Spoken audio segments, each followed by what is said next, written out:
Hey guys, welcome back to the Project People channel. My name is Manungi, and today's episode is I believe my third or fourth time doing the review series. I think this is my first time reviewing playoff games still. So I'm not sure if you guys heard my opinions yet on what I believe on these series, so that's what's gonna happen today. I'm just gonna read out all the scores, and I'm gonna do it in general like I did the last episode. So the first game I'm talking about is the Raptors Nets game, which was Raptors 117 to Brooklyn Nets 92. The next game was Jazz Nuggets 87 to Jazz 124. Celtics 76ers 102 Celtics to 94 76ers. Clippers Mavericks 130 Clippers to 122 Mavericks. Next was Milwaukee Magic 121 to Magic 107. Next was Pacers Heat 115 to Heat 124. Next was Rockets Thunder 107 Rockets to 119 Thunder. And last was LA Lakers versus the Portland Trailblazers 116 Lakers to 108 Trailblazers. So that's all the scores I'm going to talk about. Those were the 2 days it was Saturday and Friday of August, right? 21 to August 21 to August 22nd. For these games, right, I'm just gonna go series by series. Those are like scores. I'm just gonna talk about the series in whole right now, because I think it's a little better on that way. So the first series I'm gonna talk about is the Lakers Trailblazers, because that series has the most impact on me, because I'm a Lakers fan and I care about that the most. Rough start. We could have won game 1 if we were hitting our shots. I think now we have the momentum, and this series is gonna go to us in 5.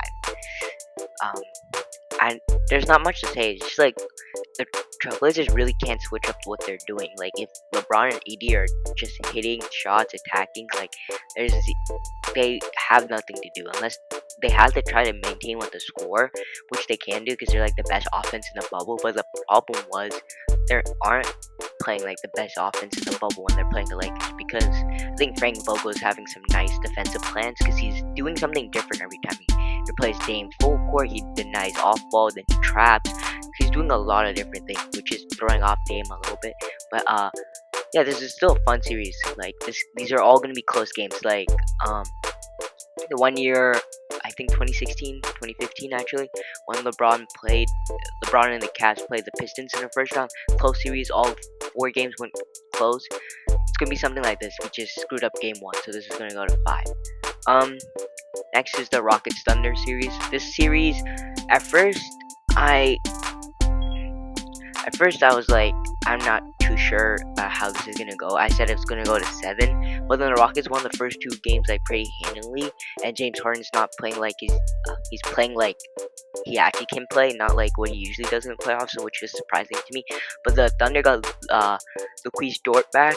He's the best defender in the NBA to Thunder fans, but I'm not necessarily sure how great of a defender he is. There's a lot of stats about how good Luquise Dort is, but when he was guarding Harden, Harden couldn't score at him at all. So this series is gonna be extremely interesting. I see this series still going to 7.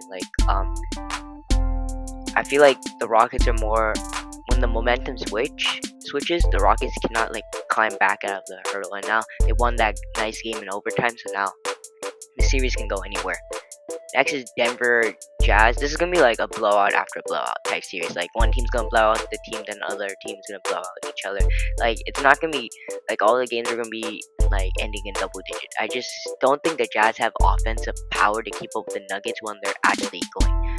When the Nuggets are actually going, because the Nuggets have too much offense to play with MPJ, Jamal Murray, Nikola Jokic, while the Jazz have Mike Conley, Donovan Mitchell. They don't have Bodon. They have Joe Ingles. They have Jordan Clarkson. But that's a lot of it's just not enough to keep up with the Nuggets offense. I feel it's gonna be kind of a struggle, personally, for the Jazz. But this is gonna go to 7. But I don't underestimate Donovan Mitchell in the playoffs. He's one of my favorite players in the NBA. But I just don't know if they have enough. The Nuggets usually take series to 7 games, but we'll see what happens. This is gonna be a fun series to watch. Then we have Mavericks Clippers. I'm not the series. Luka has surprised me out. I think a video that's gonna come out next week. I talk about Luca a little bit there, where how I didn't realize like Luca's surprising me in the playoffs right now, which is crazy.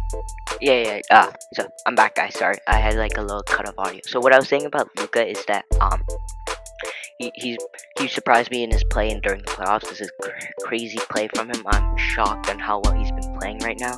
I think but with the ankle injury, I don't know how serious it is, but I believe Luka is going to show us some great things in this playoff. This series is going to go to 6 or 7 games. I still see the Clippers winning because they have the best player on the floor, which is Kawhi Leonard. Paul George memes are like the best thing right now in NBA. I laugh at most of them, and they're all so funny because of his shooting struggles, and he calls himself playoff P.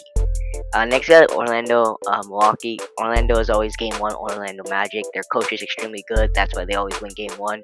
And then the Bucks will adjust, and the coach can't adjust because the Magic coach can't adjust because the Magic aren't that great of a team. So he doesn't have really much options. So the Milwaukee's going to win the rest of the series in blowouts. Miami Pacers, the rivalry is dead between TJ Warren and Jimmy Butler. There's no rivalry, bro.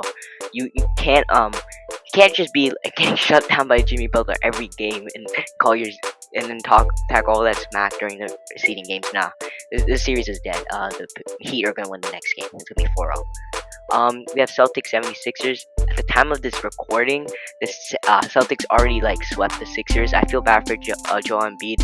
The last Matisse Thybulle vlog is gonna come soon too. So like, sad for the Sixers. I think they need to seriously consider some things in this offseason. This team is just not working. Then we got the Raptors Nets. This is gonna be another sweep. The Nets have like 5 injured players. They have no business of like even like in this playoffs. They didn't really have much of a chance, and the Raptors are proving why they're a contending team in the playoffs. Yeah, so that's the end of me. I just talked about all the series that are happening right now. The West side is a little bit more interesting than the East side because I think 3 of the series are going to be complete sweeps, and then the Milwaukee will have an easy time handling the rest of the Magic. While on the West side, I see these series still having some impact. Might go to 6, 7 in some of these series, so that's going to be interesting. The Western Conference is where it's at right now for the playoffs, but I think round 2, we're going to like the Eastern Conference a little bit better because like the top 4 teams are going to go at it each other, and that's going to be extremely fun to watch. Other than that, guys, please like the video, subscribe to the channel, hit the notification bell, and I'll see you next time. Bye.